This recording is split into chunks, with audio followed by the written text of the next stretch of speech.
Сәлем, бұл әлі де Шри-Ланка. Алдыңызда 13 күндік саяхатымыздың екінші бөлімі. Қазір бірінші бөлімнің қысқаша мазмұны болады, содан кейін әрі қарай жалғастырамыз. Бұл мен, ал бұл Әйгерім. Қымбат қонақ үй, Тук-Тук, Мұхаммад. Жағажай, Кокос, Лесли, жолда, Сигирия, Жамбыр, Кари, Суба мен Рангана, Тиса, тағы жолда, күріш алқаптары, Канди, тағы Тиса және тағы жолда. Рамбода сарқырамасы, шай плантациялар, шай фабрикасы, экскурсия, тағы жолда. Нувараэлия, поезд, тамаша көрініс болды. Есіңізде болса, бірінші бөлімнің соңында біз Эллаға келдік. Осы елде біздің индрайвер Яндекске ұқсас Пикме деген қосымшасы бар. Кейбір ауылдарда тапсырысты ешкім алмайды, бірақ қосымшаға кіріп бағасын біле аласыз. Сол бағамен даладағы тук-туктарға барып саудаласуға болады. Біз де солай істедік. 800 теңгеге тук-тук бізді қонақ үйімізге апарды. Ал қонақ үйде бізді тосын сый күтті.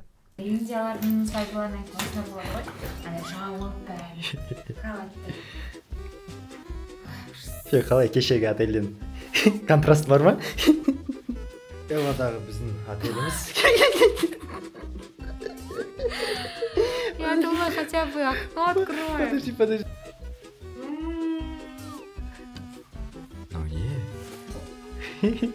Мусор. Воняет, мне стошнит. Мусор. Саяхат деген осы міне. Кейде күшті отельде жатамыз, кейде осындай. Қалай қорқынышты. Нормально. Өз бағасын берші. Бірден ал. Бір. Элла бізге ұнап жатыр, е? Да. Әдемі жер, қараңыз, фильмдегідей. Қазір сағат түнгі 1. Осы отель, біз Элладағы тоқтаған отель бағаға сай емес, суық. Сосын Шри-Ланкада байқағаным, көбі ыстық су бар деп айтады, бірақ по факту ыстық су жоқ. Сондықтан отельге кіріп тексеріңіз, ыстық су бар ма, жоқ па. Ол енді үлкен минус, мысалы душқа түсе алмайсың. Және міне тағы да минус бақа. Қазір біз дискаунт сұрап отырмыз, скидка берсін деп, өйткені бақа болды, суық болды, номердің іші, ыстық су болған жоқ кешке, таңертең болды, кешке болған жоқ. Қожайынына звондап жатыр, хабарласып, қазір білем дейді. Сол жауабын көріңіз. Бізге 1000 теңге ғана скидка жасады. Біз 9000 теңге сонымен төледік. Осы отельге енді ешқашан келмеңдер. Осы Жамбыр біздің жоспарымызды өзгертті. Енді қазір супермаркетке барамыз, дождевик сатып аламыз. Айтпақшы, мен алдын ала Қазақстаннан шықпағалы ауа райын тексергем. Ондай қатты жаңбыр болған жоқ. Ал қазір 3-ші күн жаңбыр жауып жатыр. Дождевик міндетті түрде алыңыз. Кез келген жерге барсаңыз, дождевик керек болады.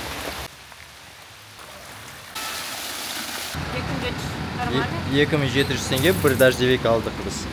Сапасы жаман емес. Қазір таңғы асты ішіп, сосын әрі қарай жолға шығамыз. It's a Sri Lankan food? Yes, Sri Lankan rotis. Біз қазір 2 роти алдық. Cheese and egg роти, Nutella банана.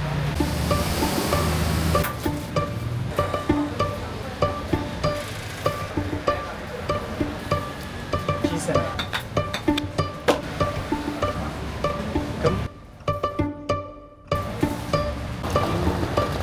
Міне мынау нутелламен және бананамен. Білмеймін, бір неге ұқсайды? Блиныға ұқсайды. Блины сияқты, донер сияқты ма? Сондай. Менде осындай жұмыртқа және ірімшікпен.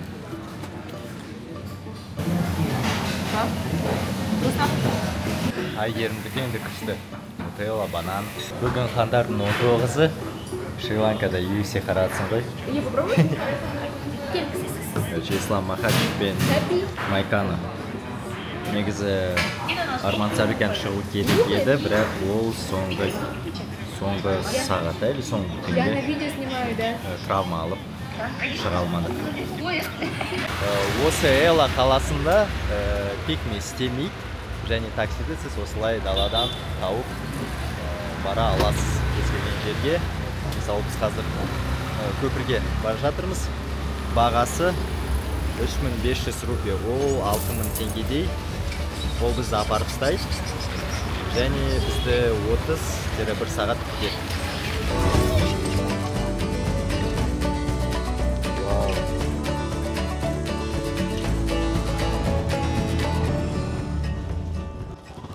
Осындай жерге бізді әкеп тастады. Қазір мында өзі күтеді, ол 200 метр біз өзіміз қалған жолды мінеміз. Мә тағы да жаңбыр басталып жатыр. Тағы да жаңбыр басталып жатыр. Тук-туктар енді мықты кез келген жерге әкеп тастайды. Мақыр. Біз көпірге жеттік. Мен ойлағам, жаңбыр, адам аз болады деп. Мынау масқара. Осы жаққа келсеңіз, таңертең келу керек, ерте, сағат 5-те, 6-да. Қараңыз қаншама адам. Қандай әдемі. Ауа райына қарамастан 100 шақырымды еңсеріп, үлкендер де балалар да осында жиналды. Олар оны көру үшін келді. 9 арқылы көпір. Танымалдығы жағынан Сегириямен салыстыруға болады. Есіңізде ме, біз ол жақта болғанбыз. 9 арқылы көпір 1921 жылы толықтай кірпіштен, тастан және цементтен салынған. Металл мен бетон мүлде қолданылмаған.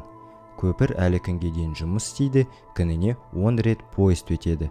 Бұл жерге Эладан жаяу немесе біз секілді тук-тукпен жетуге болады. Көпірді көрдік, суретке түстік. Я достар осы жақта бізбен суретке түсе береді. Енді маған қызық осы суретті туыстар деген топқа жібергенде не жазады екен. Жарайды, біз әр қарай жол тартамыз. Айтпақшы, бізге жаңа дос жабысып алды. Міне ол. Пиявка. Water? Beach? А, личес. Не хочу. Не хочу уже никуда. Не бол, бітті болды. Бітті. Жан, страшно. А приканчики, ой, у меня тоже что-то тут. Нету. А, қараңыз. Ё-моё, мына пиявка. Хорошо. Тағы біреуін тапты. Да? Ага. Ё-моё, у меня случайно нету? Білмеймін, қазір көру керек. Біз бағана болған көпірдің жанында біз түстік қой, онда плантация, яшай плантациясы бар. Сол жақта өте көп пиявкалар. Саяхатқа шыққанда обязательно аптечка алыңдар, кішкентай. Мұнда бізде перекись бәрі бар. Көпірден жаңа ғана келдік, және көпірдің қасында Little Adam Speak деген кішкентай адам шыны бар. Оған біз көтерілген жоқпыз, бірақ сіз Шри-Ланкаға келсеңіз, уақытыңыз болса, сол жерге баруға кеңес береміз. Қазір міне Эладағы аялдамада тұрмыз, автобусты күтіп, біздің енді келесі маршрутымыз Эладан Уэлавая деген қалашыққа жетіп, сол жерден әрі қарай Яла деген жерге барамыз. Осы автобуста бізден басқа туристер жоқ, тек қана ланкиялықтар.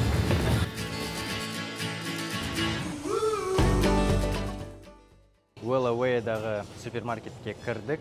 Қалай әдемі қаншама түрлі-түрлі жеміс-жидектер, көкөністер. Бағаларын көрейік кіші. Бэйби банан 19 рупи тұрады. 100 граммы 34 теңге. Қызыл бэйби банан. Манго бар 100 грамм 88 теңге.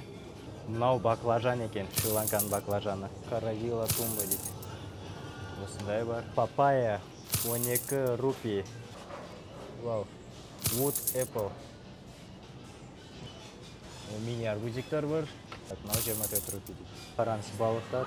Краб. Си-краб медиум дейді. 230 рупи. Сағат 3:30 біздің Уэлаваядан Ялаға дейін автобус. Сағат 4:20 кеткенде келеді. Соған отырып, ары қарай жылжимыз. Біздің түскі асымыз кола мен чипсы.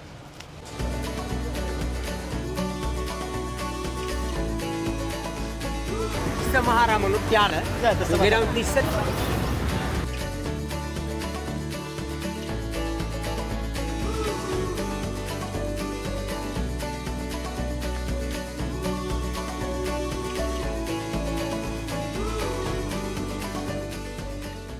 Яла ұлттық саябағына келудегі басты себебіміз сафари. Біз тоқтаған қонақ үйдің қожайынның өзінің джиптері бар екен. Тур таңғы 4-те басталып, 12-ге дейін жалғасады. Бағаға таңғы аста кіреді. Кішкене саудаласып, екеумізге $110 келістік.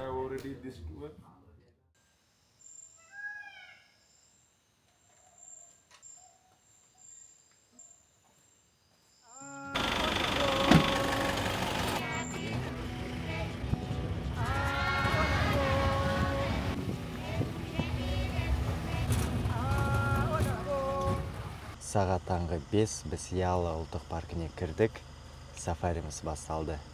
Енді леопардты көрмесек, ақша босқа кетті деп айтуға болады.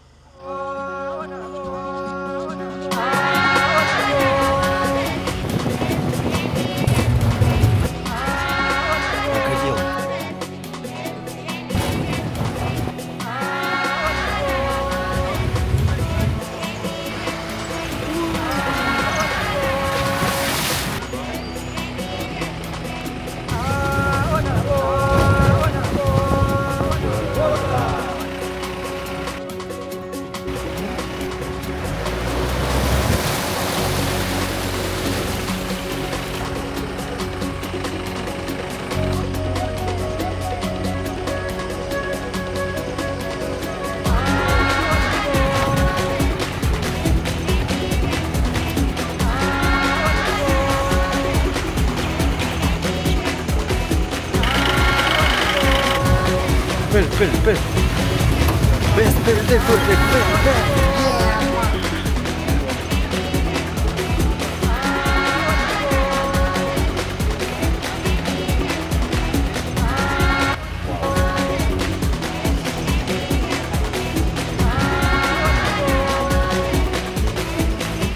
сағатта өтті, әзірше леопардты көрген жоқпыз.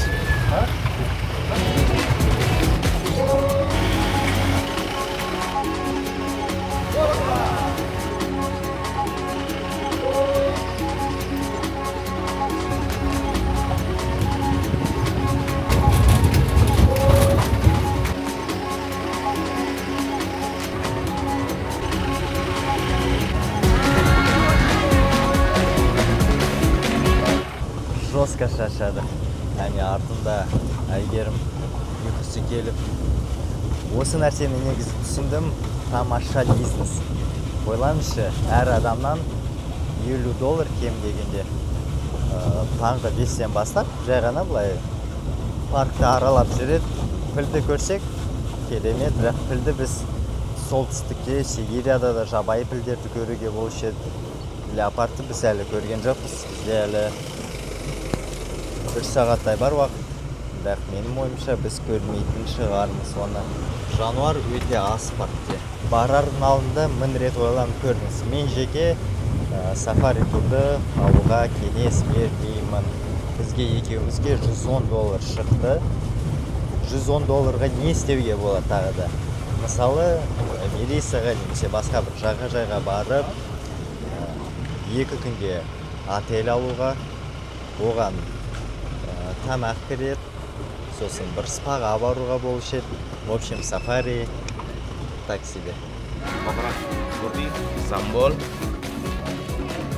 sedal,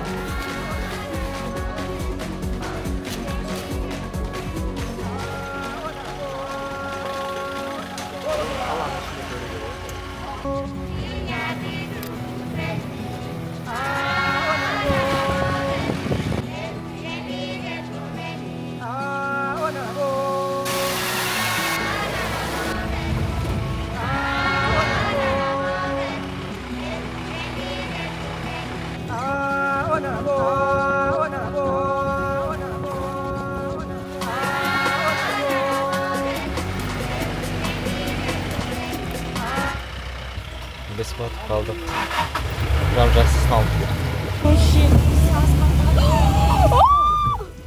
Сядь сюда! Ё-моё, қараңыз, біз батып қалдық, короче. Ешкім тоқтаған жоқ та. Ортасында тұрмыз. Короче, жағдай осындай. Жағдай осындай. Бұл настоящий сафари. Дәл қазіргі сәтте ешкім леопарды көргісі келмейді.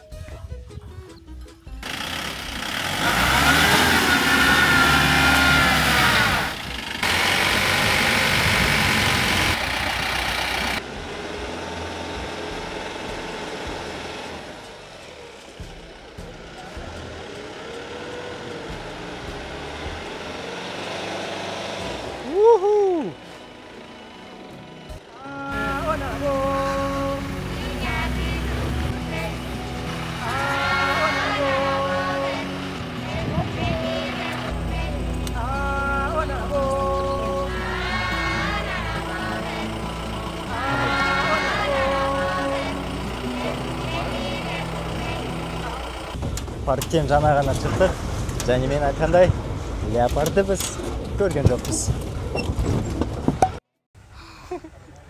Султан только что сказал. Ой, на жерде варан жоқ екен. Хочу прям варан. Сам меня обосрался, блин. Резко появился, он қараңыз. Ё-моё, қалай күшті, Не е? могу сожрать. Да нет, күшті, е? Оларды тиіспесең, олар сені тиіспейді. Мұнда мысықтардың орнына варандар жүр. Келес кесіртке. Тиса Махарамадағы бұл біздің бөлмеміз. Осындай жақсы бәрі, және қожайыны күшті бізді тегін орталыққа апарып ұстайды, ресторанға апарып ұстайды. Бәрі күшті. Осындай алаңы. River Facing деген. It's okay. Thank you.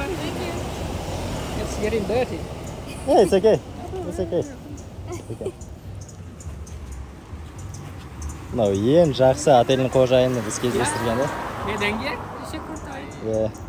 The best. Біздің Тангаладағы қонақүйге рум-тур. Кіреберісте кухня, мында раковина, холодильник, осындай кішкентай.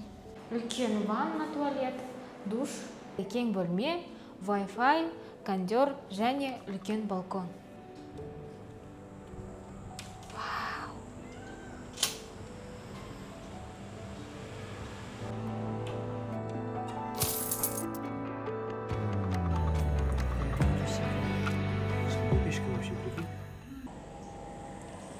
Сәлем достар, бүгін біздің Шри-Ланкадағы 7-ші күніміз, және бұл кішігірім қорытынды. Бәрі ойдағыдай өтті. Біз аралдың ортасынан джунгли, плантацияларды, тауларды аралап, міне оңтүстік жағалауына жеттік. Кеше сафариден қатты шаршап, Тиса Махарамадан автобуспен 1000 теңге төлеп, айтпақшы автобус ең арзан транспорт, және міне Тангала деген қалаға жеттік. Өте жақын орналасқан, керемет жағажайлар бар, мұхит, оны бәрін ақырындап көрсетеміз. Және Коломбоға дейін, біз Коломбодан Алматыға ашамыз. Сол Коломбоға дейін бізде 200 километр жол бар. Сол жол бойы көптеген жағажайлар бар. Бірақ оларды барлықтарды көрсетуге бізде уақыт жоқ. Сондықтан бір 3-4 таңдадық. Әр жағажайда біз 2-3 күн боламыз. Оны біз ақырындап көрсетеміз. Біз мұхитты қарауға барамыз. Кеттік. Есіңізде болса, Шри-Ланканың оңтүстігін Үнді мұхиты шаяды.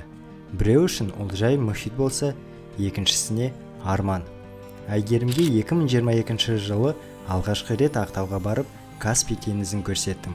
Осындай жазу да қалдырған болатын. 2023 жылдың басында Таиландта Адаман теңізін тамашаладық. 2023 жылдың жазы Анталия, Түркия, жерорта теңізі. 2024 жылы Батуми, Грузия, Қара теңіз. Бүгін 2025 жылы қаңтардың 21-і Әйгерім алғашқы рет мұхитты көреді.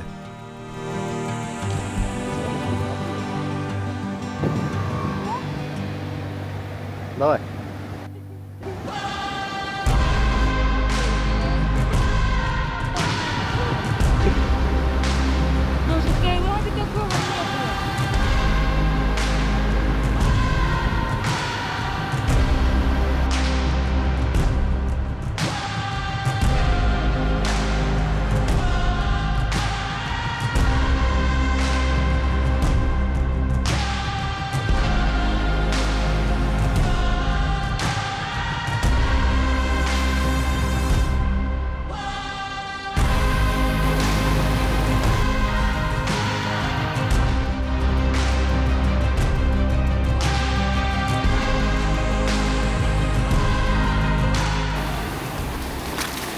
Жағажай демалысымыз басталды, пляжный отдых Туттукелге айтқанбыз. Бізді толқындар аз, сонда үлкен емес, суға еркін түсе алатын жағажайға апарып деп. Міне Милауая жағажайы, әп-әдемі, сөз жоқ, және су жып-жылы. Қазір осында кешке дейін суға түсіп, анау жақта тамақ ішіп, осында боламыз. Қараңыз, қандай толқындар. Үнді мұхиты үшін, Шри-Ланка үшін бұл кішкентай ғана, ең кішкентай толқындар. Вау!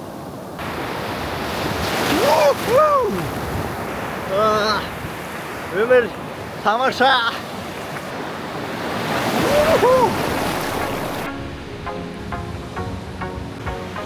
Thank you. Қара, гүл. Бағанағы біз ішкен кокосты, енді қазір жейміз.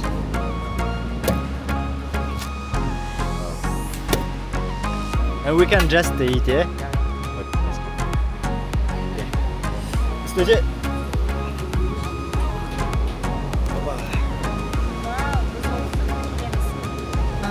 Okay. Mine осылай екен.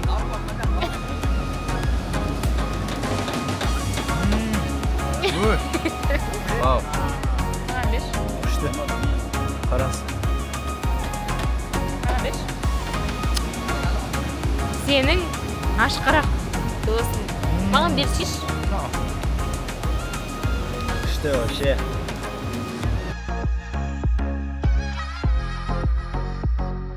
Кешке қарай толқындар күшейіп жатыр, қараңыз. Бірақ өте әдемі.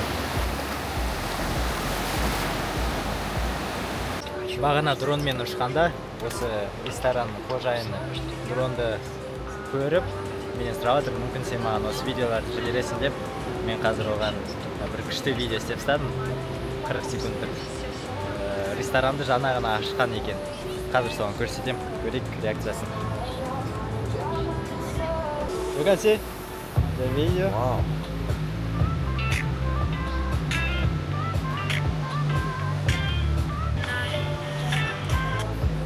How?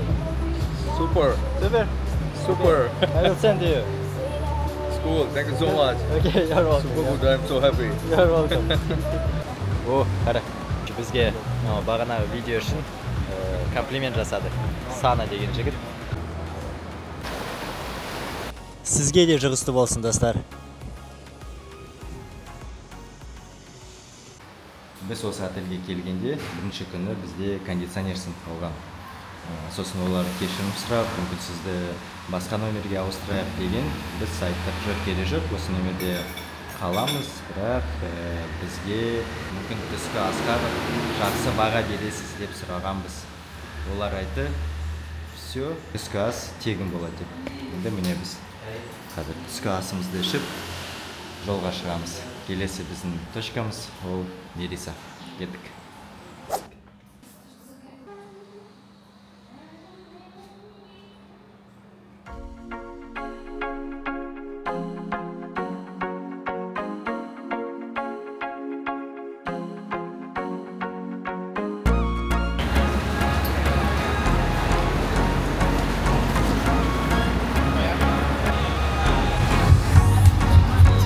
Айва. Вау. Светодиодканы енді аямайтын да.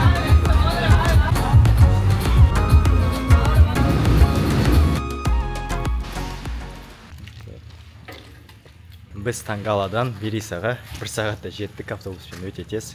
Мен ойлағам, жол ұзақ болады деп, 2 сағат жоқ, 1 сағаттан кейін міне осындамыз. Бұл біздің 2 күнде отеліміз. Hello, sir. Hi, how are you? Қазір бізге бөлмені көрсетеді, сосын біз шешім қабылдаймыз. Қаламыз ба, қалмаймыз ба мұнда? Біз осында қаламыз деп шешті, қазір сізге рум-тур жасаймын. Осындай кен бөлме, іші салқын, кондиционер істеп тұр, вентилятор, іші бәрі жақсы, тап-таза. Осындай ванна, душ. Мұнда Аристон. Оларда ыстық сумен кішкене проблема, негізі ыстық сумен, сосын электр қуаты, осы светпен проблема бар. Бірақ іші таза, ешқандай бақалар жоқ. Бағасы 2 түнге 17 000 теңге, жаман емес. Және ең бастысы жағажайға жақын, және орталықтан ондай алыс емес. Қазір біз айтпақшы жағажайға барамыз. Алдарыңызда Мериса, Шри-Ланканың ең жайлы әрі әзірге туристер көп келе қоймаған жерлердің бірі. Мерисада тарихи көрікті орындар көп емес, бірақ мұнда таза, адам аз жағажайлар, әсем жартастар, самал жел және әлемнің түкпір-түкпірінен саяхатшыларды тартатын ерекше атмосфера бар. Okay. What is this, sir? It is vodka? It's vodka, no, it's my water. It's your water? Yeah. Okay, I thought it's a vodka. Only we drink water. Okay. Yeah. Біз Тасбақалар жағажайына келдік. Қазір көрейік. Анда не бар екен? Өкінішке қарай біз үлкен жабайы тасбақаларды көре алмадық. Бірақ біз күтпеген жаңа ғана жұмыртқадан шыққан кішкентай тасбақаларды алғашқы рет өз көзімізбен көрдік. We can't touch him? Yes, sure. How much it costs? We are not selling. No. We are only product. No, we can put them to the ocean. Yes, we are release them today night. It's free? 7 o'clock. Yes, it's free. Wow. They will come. Wow. So, Тәп-тәтті олар. Қараңыздар. Мыналар бүгін туған екен. How many days ago? 52 days. 52 күн бұрын олардың мамасы осында келіп, ресторанның қасында жұмыртқа салып, енді міне бүгін осындай беттей тасбақалар туған. Және бүгін сағат 7-де оларды қажы береді. Қорқпа. And you said like a 90%? 99% 99% is to die. Yes. Wow. Only 1% is to die. You know how long is living is, I think 300 years they are living. Wow. Аларды можно... Смотри, вот это умер, кажется. Он умер. Not die, not die. not die. They're joking. Sleeping. Я думала, он умер. Someone is fighting, someone is sleeping. Today morning, 2 turtles like this. I thought they are die, but we take out and not die. They are always trying to swim. У него еще глаза закрыты. Ага. They can see? Yes. Вы пешка еще? They have eyes? Not now. Not now? Now, because they are born today. When they open their eyes? I think it's few hours from Kazakhstan. Kazakhstan. Do you No, know- Russia. No, Russia. There, it's big turtles? Yes, No. big turtles living inside the water. But this morning time is better. It's not dangerous? They can... No. I see. Not biting the eyes, very friendly. Wow.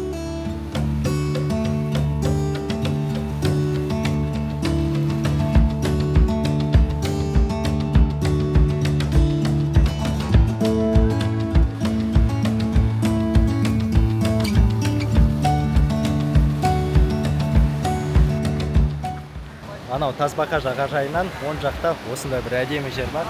Оны көріп мұнда келдік. Кішкене былай кет. Қорқпа. Experience. Вау, қандай әдемі жерге тап болдық.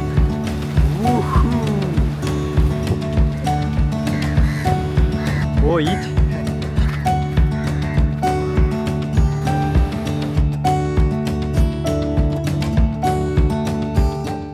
Короче, осы балықтарды, киттарды Шри-Ланкада көре аласыз.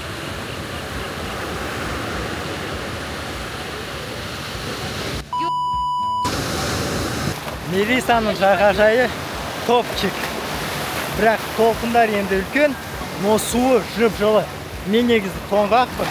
Бірақ білмеймін, су жып-жылы. Күннің көзі болмаса да, су жылы. Вау! О! 7 из 10. Мында өте қымбат, нелері, которые ежі, тамақ ішетін жерлер. И, не знаю, как будто бы он какой-то не очень. Без кеше болған жері маған қатты надо. Там вообще, и как будто бы чище было вчера. Малая Бичта. Там было вообще супер. И там даже дешевле было, где мы кушали. Біз қазір кішкентай бүгін жаңа ғана таңертең туылған тасбақаларды суға жібереміз.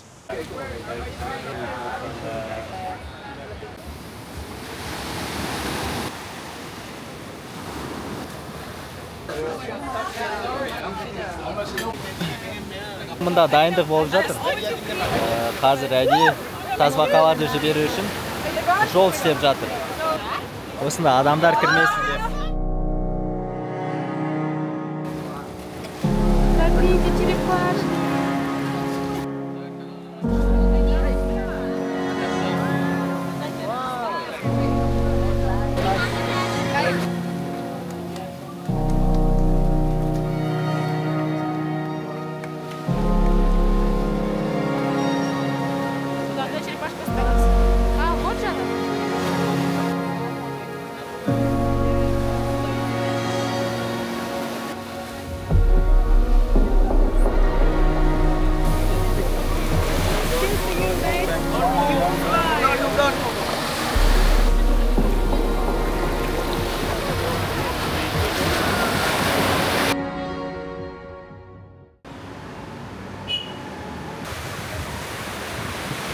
Жағажайдың оң жағына тағы да кішкене өтіп, міне осындай Paradise Beach Club деген жерге тап болдық.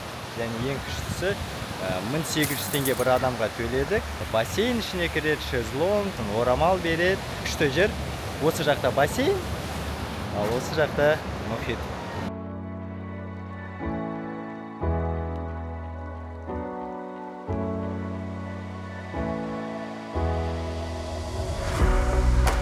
Кайф, кайф.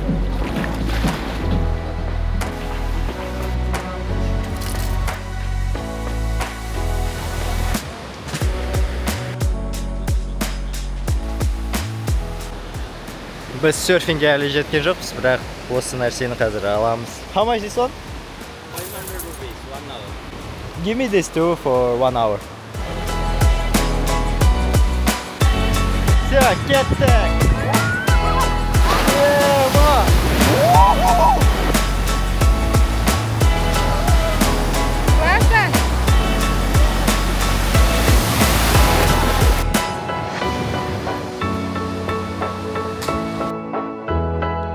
Достар, Мелиса жағажайына баға беру уақыты келді.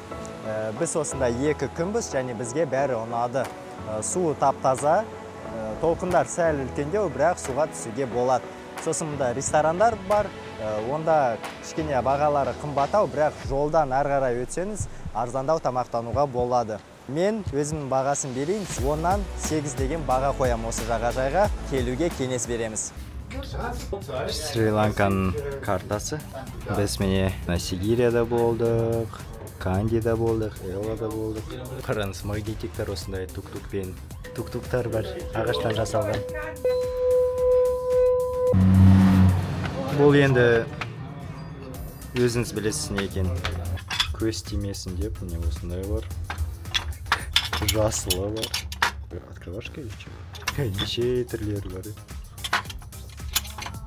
Гүлмен. Үшінші сувенир сататын дүкенге кірдік, және байқағанымыз бағалары бірдей сияқты. Яғни бағалары әр сувенирдің астында штрих-код бар. Бағалар жазылып тұр. No, no Japan. China. No China. No. Kazakhstan. А? Kazakhstan. No, that is А? Takdila. No, қалың қалай? Қалың қалай? Жақсы. It's a good. Raksa. Жақсы, good. Мынау кісілер айтады, Қазақстаннан көп туристер келеді деп. You have YouTube channel? Yes, I have YouTube channel. Like 100 subscribers. Let's subscribe. Қазір олар да жазылады. Сондықтан достар, сіздер де менің YouTube арнама жазылыңыз. Міне Шри-Ланканың тұрғындары да жазылып жатыр. This is my channel. Subscribe. Естите, Годек стети.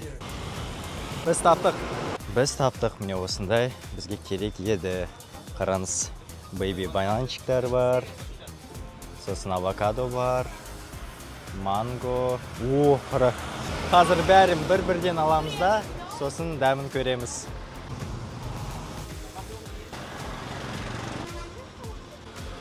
How much banan? How much? 180. 2 mango. How much? How much? 1 kilo 800. Papaya. How much avocado is cost? Avocado 1,000 1 kilo. Ananas, how much? Ананас иісі күшті шығып тұр. Маракуйя. 2200 рупиге алдық, 2 пакет шықты. Ол біздің ақшамен 3900 теңге. О, алайық па не? Арбуз? How much? 300. I want. How much the bread cost? Нандары қандай қымбат, 150 рупи. Бірінші рет Шри-Ланканың нанды жеп жатырмыз. Ну, именно осындай нанды. А то обычно нелер тосттар ғана. Good. Әйгерінің түрін қараңызшы. Қып-қызыл. Сағат 10:30-нан 4-ке дейін купалась. Күннің астында. Қазір достар, жаңа алған жеміс-жидектердің дәмін көреміз. Ананас, Мында папайя. маракуйя, Мында бізде 2 манго, нан, авокадо. рамбутан деген фрукт. Мынандай қарбыз бар. Бейби бананчиктер. Мындай. Кәдімгі банан сияқты. Кәдімгі қамты көп сияқты. Банан күшті. Енді осы рабуданды көреміз. Жұмыртқа сияқты.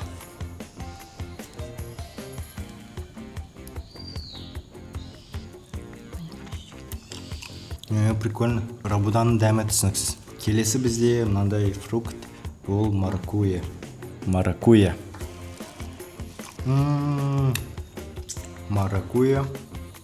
Әзірше топчик, е? Келесі бізде папайя ма?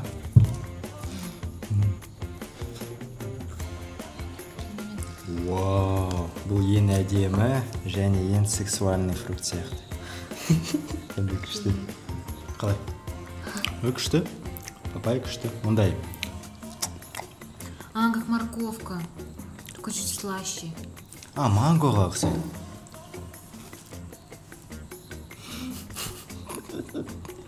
Кесіртке. Папайя қалай ұнады ма? Папайя норм. 10 из 10. Да. Манго. Иісі күшті. Да? Топ. Манго супер. Манго вообще ең күшті фрукт. Қарбызда шайқ.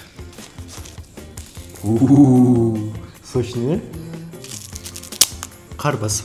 Шри-Ланканың қарбызы.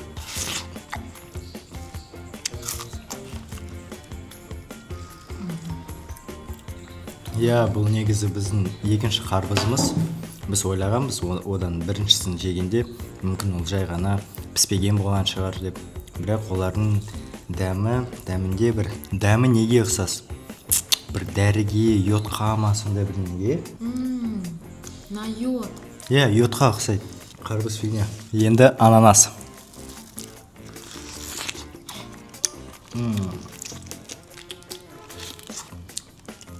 Ананас енді күшті. Назарларыңызға рахмет. Біз айтпақшы, бүгін Мерисадағы соңғы күніміз, ертең әрі қарай барамыз. Ал, енді бәрін жинайық.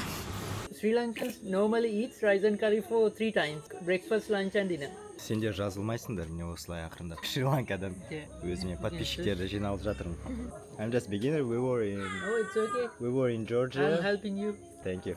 Okay, this is my channel. Yeah, sure. We were in Georgia. Which language? In your language? Yes, in Kazakh language. Yeah. If you can mention our restaurant name. No problem. I will mention it. Hyde Place. Yes, I can. Okay, Hyde Place. Келесі күні біз сапарымызды жалғастырып Велигамаға жол тарттық. Бұл шағын ауыл Мерисада небәрі 5 шақырым жерде орналасқан. Және бұл жай ғана ауыл емес. Басқа жерлерге мүлде ұқсамайтын ерекше мекен. Велигама Шри-Ланкадағы нағыз серфинг орталығы. Мұнда жүргенде адамдар тек серфингпен айналысады деген ой келеді. Жай ғана суға түсетіндер мүлдем көрінбейді. Негізі жағажай қатарласып тұрған серф мектептерінен тұрады. Мұнда тақтайды жалға алып, тіпті жергілікті инструктор жалдап серфинг үйренуге болады. Ал жергілікті тұрғындар өте мейірімді, тіпті олар үшін табыс табу басты мақсат емес сияқты көрінеді. Көбісі жағалауда отырып, шөп шегіп отырады. Бізге де ұсынған еді. Salem, Шекесіңдер ме дейді бізге? How much you got? You want hash or we? Oh, we will take it, okay? Oh, no. How many grams you want? No, take it. We just ask you. So it's good? Nice? Okay. Айттым ғой, мында атмосферасы осындай. Wife is awesome. Come to Sri Lanka. Yeah. Шри-Ланкаға қош келдіңіз. Hoş kire. Қош келдіңіз. Hoş kire. Бұл күні ауа райы бізді қуанта қойған жоқ, бірақ мен мұндай мүмкіндікті жіберіп ала алмадым. Алғаш рет серфинг тақтасына тұрып көру керек. Бала күнімде ауылда қыста сноубордтың орнына газдың бөліктерін сәл бүгіп, тауға сырғануға баратынбыз. Ал жазда көлге барып, жалпақ тақтайларды қолданып, серфингті елестетіп, үстінде тұруға тырысатынбыз. Ал енді міне, мен серфингке алғашқы қадамымды жасаймын. Бұл соңғысы болмайды деп үміттенемін. Кеттік. Велигамаға келген басты себебіміз бұл серфинг. Менде қазір бірінші сабағым болады. Кішкене қобалжып тұрмын. Бұл Тиша мені үйретеді қазір серфингке. Жарайды, мен кеттім. First time. I never see the surf. You look in first, okay? Your leg is more than. I will push, go on to 2 meters. After step by step, stand up. First step, up, back foot, okay, front. Every time your leg is both middle, in the middle, okay. On this side, down, down. Okay. Shoulder size your leg, okay. Don't catch the ball. Woohoo! Okay. Right. Up, hook, back foot. No. Up. No. Good.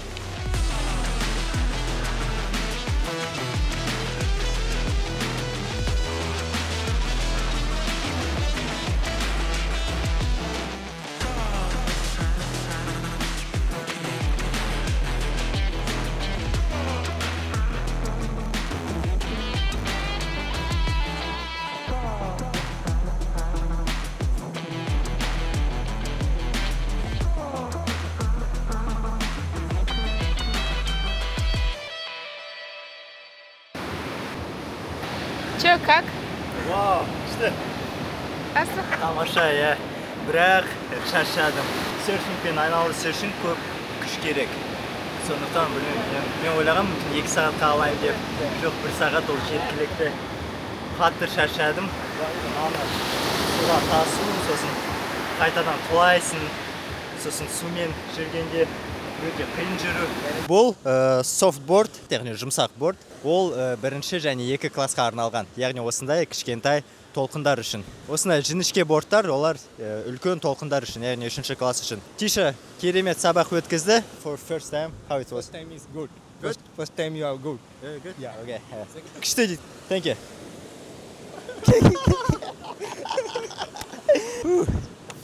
Кайф. Велигамаға келіңіз, кеңес берем сізге келуге. Серфинг үшін, мысалы, жас болсаңыз, обязательно міндетті түрде осы жағажайға, осы қалашыққа келіңіз. Қазір мұнда ол айтады, Тиша айтады, соңғы 7-8 күн жаңбыр жауып тұр, күннің көзі жоқ, және толқындар, осындай кішкентай толқындар ғана. Сондықтан клиенттер де аз, және серфингистер де аса көрінбейді. Маған бәрі ұнады, қатты ұнады. Супер. Міне мұнда серфинг керемет жер. Әне біреу кетті. Қарыңыз. Біз жағажаймен былай бара жатырмызда тура серфингке үйрететін көп орындар бар, және қазір біз 4000 рупиге таптық, білген?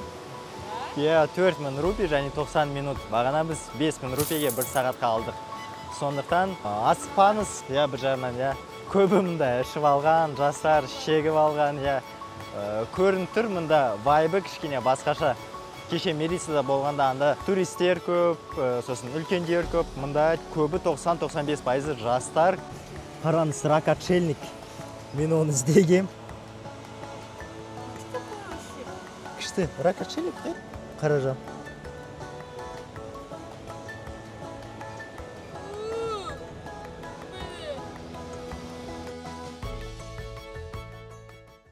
Бүгін біздің Шри-Ланкадағы 11-ші күніміз, және біз таңертең Велигамадан 50 минутта автобуспен Унаватуна деген қалаға жеттік.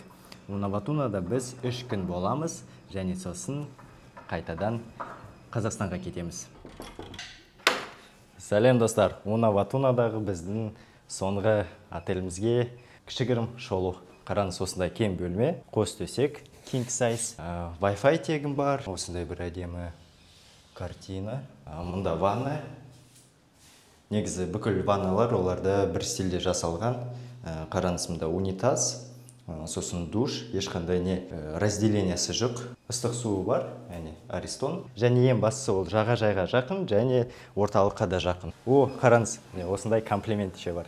Естуде сервис жақсы, бүкіл жерде камералар бар, кондиционер, және міне бассейн, ол кайф. Осындай кең бөлме, бассейні бар отель 3,56 мың теңге шықты. Ондай бағасы қымбат емес, менің ойымша. Өйткені бүкіл сервис жағынан бәрі жақсы. Ал қазір біз жағажайға барамыз. Уна-Ватуна жағажайы өте күшті. Негізі ең танымал курорттардың бірі, бүкіл туристер, турлармен осы жаққа келеді. Адамдар өте көп, бос орында аса таба алмайсың.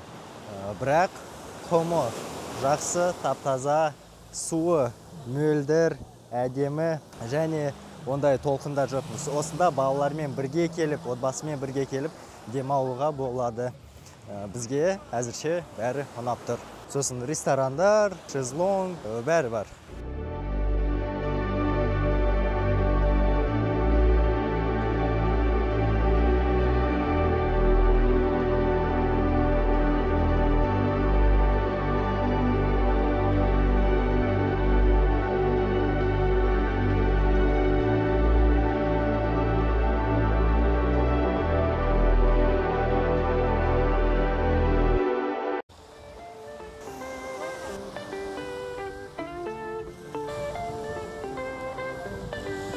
Қараңыз, қандай су, таза, мөлдір.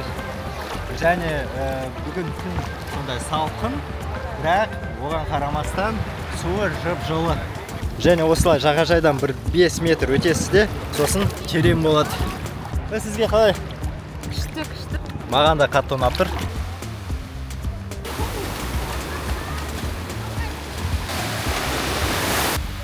Қатты жаңбыр жауып кетті. Шри-Ланкада ауа райын болжау өте қиын, мүмкін емес те шығар. Мысалы, түстен кейін жаңбыр жауса, сосын кешке қарай күннің көзі шығады.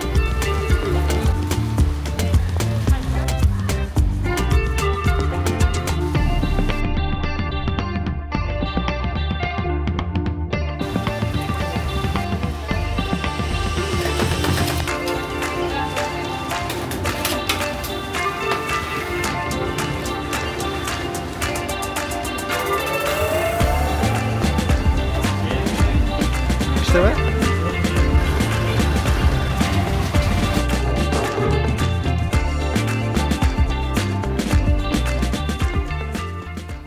Бүгін Шри-Ланкадағы 12-ші күніміз, және біз таңертең тұрдық. Тұрамыз деген біз, бірақ Сұлтан тұрмады. Мен оны ояттым, он сказал, я поздно лег. А кто в этом виноват? Негізі сағат 7-де тұру керек едік, бірақ енді сағат 10-да тұрдық. Қазір әдейі осындай Тасбақа жағажайына келдік. Қараңыз, қандай әдемі жер. Осы жерде жабайы тасбақалар бар деп естігенбіз. Сол үшін міне осында келдік. Кетіп көрейік. Шри-Ланка жағалауындағы сулар теңіз жануарларына бай. Киттер, дельфиндер, моллюскілер, экзотикалық балықтардың сан алуан түрлері және әрине теңіз тасбақалары бар. Аралда теңіз тасбақалары жұмыртқа салу үшін үнемі келіп тұратын бірнеше жағажай бар. Оларды жақыннан көріп, суретке түсіп тамақтандыруға болады. Уна-Ватуна жағажайынан 7 минуттық жерде орналасқан Мехирипена жағажайында теңіз тасбақалары жиі келеді. Және біз оларды таптық тасбақаны. Анау жақта адамдарды көріп тұрсыз ба? Сол жақта тасбақалар бар. Қазір соған бар жатырмыз. Вау!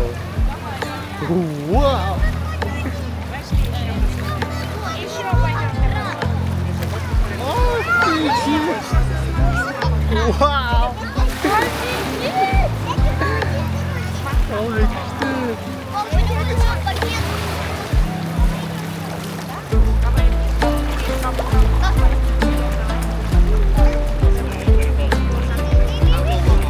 Бұл енді не көрген ең үлкен тасбақа.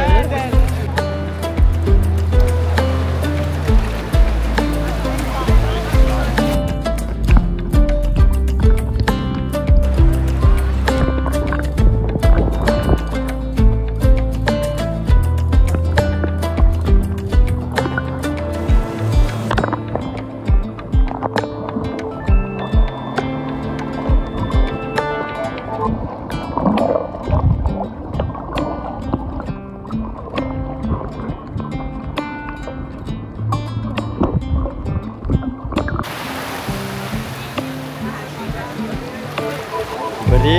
екеу, үшеу, төртеу, төрт тасбақа, үлкен тасбақалар. Қалай сізге эмоцияңызбен кішкене бөлісіп?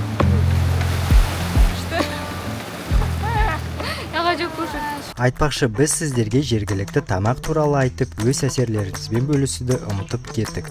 Дәл қазір соған тамаша мүмкіндік туып тұр. Олар теңіз өнімдерін, мысалы балық, теңіз шаяндар болса, өте жақсы пісіреді.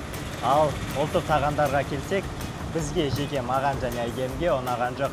Біріншіден біз роти, карри және міне котуды да жек көрдік. Біріншіден тауық етін олар дұрыс пісіре алмайды, және екіншіден өте көп дәмдеуіштер қосады.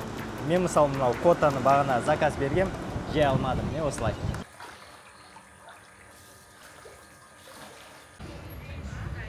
Егер саяхатымыздың бірінші күнінде біз мұндағы бәрімен жаңадан танысақ, соңғы күні сәл шаршап қалдық.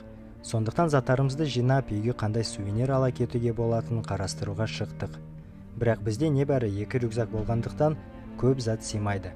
Ақыры әйгілі Цейлон шайын алуға шешім қабылдадық.